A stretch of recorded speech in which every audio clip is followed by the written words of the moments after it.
প্রিয় দর্শক, আজকে আপনাদেরকে দেখাবো একজন বড়লোক মানুষের তাদের কালচার, তাদের কৃষি জমি, তাদের ধন সম্পদ কেমন হয়ে থাকে। প্রিয় দর্শক, আপনারা অবগত আছেন বড়লোকরা তারা বিলাসিতা করে থাকেন নানা উপায়ে। কেউ গাড়ি বাড়ি টাকা পয়সা ব্যাংক ব্যালেন্স, তাদের কোনো কিছুর যেন অভাব নেই। অথচ বাংলাদেশে এমনও পরিবার আছে যাদের 1 শতক জমি নেই থাকার মতো। বন্ধুরা, দেখতেই পাচ্ছেন একটি বিশাল আকারের পুকুর। এই পুকুর একটি সম্ভ্রান্ত ধনী পরিবারের।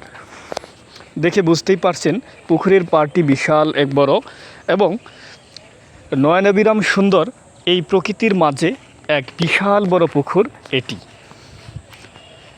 প্রিয় দর্শক, সবশেষে এটাই বলবো, আল্লাহ তাআলা যাকে ইচ্ছা তাকে সম্পদ দান করেন, এটি কোরআনের বাণী। প্রিয় দর্শক, আবারও নতুন এপিসোডে দেখা হবে। আল্লাহ হাফেজ।